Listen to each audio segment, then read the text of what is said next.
नमस्कार दोस्तों, स्वागत है आपका एग्जाम तैयारी के अभिनव पे। और मैं आपको आज के वीडियो में पूरी कंप्लीट बुक लिस्ट बताऊंगा कि कैसे कैसे आपको किस किस बुक से फॉलो करके अपनी तैयारी को एनहेंस करना है। तो सबसे पहले बात करता हूँ मैं इंग्लिश से। देखिए, इंग्लिश में 3 पिलर्स हैं सबसे इम्पॉर्टेंट। एक तो ग्रामर, और दूसरा वोकैब, और तीसरा रीडिंग सेक्शन। ग्रामर सेक्शन जो है वो हर किसी स्टूडेंट के लिए अलग अलग है। किसी किसी को ये बुक है, जैसे इसमें नीतू मैम की वॉल्यूम 1, बहुत से लोग इसी को पढ़ के समझ लेते हैं और इन्हीं से उनका काम चल जाता है। बट मैंने क्या किया था कि मैंने बैच परचेज किया था, क्योंकि मुझे ग्रामर को बहुत कॉन्सेप्चुअल समझ रहा था। तो मैंने जयदीप सिंह सर से एलियबल पे बैच परचेज किया था, वहाँ से अपने नोट्स प्रॉपर बनाकर ये आप देख सकते हैं पूरे, वहाँ से मैंने ग्रामर को अच्छे से पढ़ा था बिल्कुल तरीके से। और वोकैब के लिए मैंने ये 2 बुक्स स्टार्टिंग में मैंने कवर अप की थी। एक है प्रिंस टू पैरामाउंट, इसमें लास्ट में बुक वोकैब दे रखी है, इसको मैंने याद किया था पहले अच्छे से। और फिर नीतू मैम की वॉल्यूम 1 जो है, उसमें जो वोकैब है वो मैंने याद की थी उसके बाद। और अभी फिलहाल इसमें जो लगभग लगभग आपको सिमिलरिटीज मिल जाएंगी वर्ड्स में, काफ़ी एक जैसे ही वर्ड्स आपको मिलेंगे। और फिलहाल मैं अभी ब्लैक बुक पे चल रहा हूँ, और अभी कंप्लीट नहीं हुई है जस्ट। और रीडिंग के लिए मैं कभी भी कुछ भी पढ़ लेता था, जैसे कभी एनसीईआरटीज पढ़ ली, या फिर कभी इस तरह की books, think and grow rich, इस टाइप की बुक्स कुछ भी पढ़ ली जिस पे इंटरेस्ट आ जाए। और मैक्सिमम से मैक्सिमम क्लोज टेस्ट वगैरह प्रैक्टिस करने पड़ते हैं। तो ये था ग्रामर का पूरा कवर अप अच्छे से। मैथ्स के लिए आपको ज़्यादा नहीं भटकना। अगर आप किसी का बैच परचेज करना चाहते हैं तो कर सकते हैं, आप किसी भी टीचर से पढ़ लीजिए। नहीं तो मैंने जिससे पढ़ा था, मैं आपको बता दे रहा हूँ कि अर्थमेटिक एडवांस, अर्थमेटिक के जितने भी चैप्टर्स हैं, ज़्यादातर चैप्टर्स मैंने अभिनय सर से वो कवर अप किए। हालांकि उससे भी पहले मैं ऑफलाइन कई टीचर से पढ़ चुका हूँ, लेकिन एक्चुअल जो मुझे फ़ायदा मिला है वो अभिनय सर की वीडियोस का मिला है। वहाँ से मैंने सारी मैथ्स, ज़्यादातर मैथ्स मतलब कवर की है। और ऐसे जैसे इसमें ये मेरे अर्थमेटिक के नोट्स हैं, अर्थमेटिक के सारे चैप्टर्स इस कॉपी में हो रहे हैं, और एडवांस के चैप्टर्स जो है मेरी इस कॉपी में हो रहे हैं। ठीक है, सारे मैंने अच्छे से कर रखे हैं। इन्हीं नोट्स को मैं रिवाइज करता हूँ बार बार, मल्टीपल टाइम्स।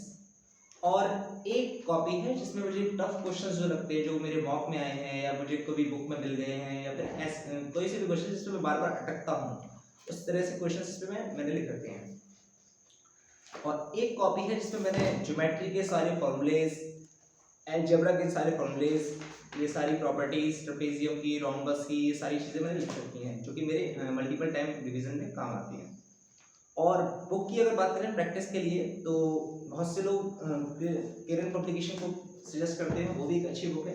बट मैंने केरन पब्लिकेशन नहीं करी, मैंने केवल ये राकेश यादव सर की जो प्रीवियस ईयर है 7300 7300, इसको मैंने 3 पार्ट्स में डिवाइड करवा रखा है, और मैंने इसी से क्वेश्चंस पे प्रैक्टिस किए हैं बार बार मल्टीपल टाइम्स। लेकिन बार बार मैं मल्टीपल टाइम्स केवल नोट्सों को ही रिवाइज करता हूँ। ठीक है, तो ये था मैथ्स का। तो आपको किसी भी एक टीचर से पढ़ना है जो भी आपको सूटेबल हो। अगर आप फ्री में पढ़ना चाहते हैं तो अभिनय सर की वीडियोस उनके यूट्यूब चैनल पर ली हुई है, आप वहाँ से पूरा मैथ्स कवर कर सकते हैं। अगर आपको उनका समझ में नहीं आ रहा तो आप किसी का भी बैच परचेज कर सकते हैं, या अगर आप ऑफलाइन पढ़ रहे हैं तो वहाँ से आप कवर अप कर सकते हैं। लेकिन प्रैक्टिस आपको करनी पड़ेगी किसी भी एक बुक से, या आप फिर चाहें तो आप किरण पब्लिकेशन की बुक ले लीजिए, या फिर राकेश यादव सर की 7300 नाम की बुक आती है, वो भी अच्छी है, आप उसमें से देख लीजिए। उसके बाद बात आती है जीके की। तो जीके में मैं शुरू से ही थोड़ा वीक रहा हूँ, और जीके के लिए मैंने स्टार्टिंग में, क्योंकि मैं साइंस बैकग्राउंड से हूँ तो मेरा फिजिक्स केमिस्ट्री तो ठीक ठाक था। बायोलॉजी में मैंने बाद में लगभग पढ़ लिया अच्छे से। और जो पॉलिटी वगैरह, हिस्ट्री वगैरह है, वो थोड़ा वीक पोर्शन था, उसके लिए मैंने स्टार्टिंग में ये लूसेंट, इससे मैंने रीडिंग की। और केवल रीडिंग से मेरे को नहीं आया, काफ़ी वीडियोस है, काफ़ी टीचर्स है, मैंने उनसे भी सीखा है। जैसे हिस्ट्री के लिए मैंने आपको पहले भी बताया कि एक शिवम गुप्ता सर ने तीनों history, ancient history, medieval history और मॉडर्न हिस्ट्री, तीनों तरह की मैराथन ले रखी हैं अच्छे से, बहुत अच्छे से उन्होंने समझा रखा है। वहाँ से उनकी पीपीटी भी आपको मिल जाएगी, उस पीपीटी को बार बार रिवाइज करके आप क्वेश्चंस प्रीवियस ईयर के लगा सकते हैं। और प्रीवियस ईयर क्वेश्चंस के लिए एक बुक है एसएससी की घटना चक्र प्रीवियस ईयर की। ठीक है, ये मेरे पास 2 साल पुरानी बुक है, लगभग इसमें 2021 तक के क्वेश्चंस हैं, और अब ये अपडेटेड हो गई होगी शायद। तो ये सबसे बेस्ट बुक है, आप इसको सजेस्ट दे सकते हैं। ठीक है, और उसके बाद एक, क्योंकि मैं पढ़ाता भी हूँ, तो एक स्टूडेंट की बुक थी मैप की, तो मैं इससे भी मैप कभी कभार प्रैक्टिस कर सकता हूँ। अच्छा, जीके में एक चीज़ और है कि कुछ चीज़ें ना जो याद करने वाली होती हैं, जैसे यूनेस्को वर्ल्ड हेरिटेज साइट्स, आप इनको लिस्ट, जैसे लिस्ट याद करेंगे, इस टाइम पे लगभग 42 हैं, 42 के आसपास अराउंड हैं। तो अगर आप इनको लिस्ट टू लिस्ट याद करेंगे तो थोड़ा सा आपको मुश्किल होगा। अगर आप इसको अगर मैप पे याद कर लेते हैं, जैसे मैप पे आप लोकेट कर करके इनको याद कर लेते हैं, जैसे मैंने इतनी सारी चीज़ें मैप पे याद कर रखी हैं, ठीक है, जैसे ये है, यहाँ पे ये नदियाँ हैं, ठीक है, ये मैंने मैप पे याद कर रखी है, ये मैंने मैप अलग से खरीदे हैं, एक एक 2-2 रुपये के लगभग आते हैं। और ये नेशनल पार्क जितने भी मैंने मैप के थ्रू याद करे हैं, और काफ़ी सारी चीज़ें हैं जो मैंने मैप के थ्रू याद करी हैं, जो कि मुझे लंबे समय तक याद रहती हैं अच्छे से, क्योंकि इस जीके में 3 ही चीज़ें हैं, एक सब्जेक्ट वाइज स्टडी और एक स्टैटिक पोर्शन। स्टैटिक पोर्शन के लिए मैं मैप के थ्रू चीज़ें याद करता हूँ ज़्यादातर, और उसके बाद स्टैटिक पोर्शन के लिए एक बुक है जो कि मैंने प्रिंट करवाई है, ये PDF में अवेलेबल है। ये रोशन सर की ब्रह्मास्त्र नाम की एक बुक है, इसका पार्ट 2 भी आ चुका है। ये इस पे से मैंने ज़्यादातर स्टैटिक जीके कवर अप करी है, याद करता हूँ इसको। तो जीके के लिए बस यही लूसेंट और घटना चक्र से प्रीवियस ईयर क्वेश्चन आप बनाएं, लूसेंट को पढ़ सकते हैं, और ये जो है ब्रह्मास्त्र नाम की स्टैटिक जीके, इससे आप कवर अप करिए, और ज़्यादातर चीज़ें आप कोशिश करिए कि मैथ के थ्रू याद करें। और मैथ्स के लिए आप किसी भी टीचर से पढ़ सकते हैं, अगर आप सूटेबल हैं ऑफलाइन पढ़ने में तो आप ऑफलाइन भी पढ़ सकते हैं, जहाँ से भी आपको सूटेबल लगे, पर आप प्रॉपर नोट्स बनाइए मैथ्स के लिए, और उन्हीं को आपको रिवाइज करना है मल्टीपल टाइम्स।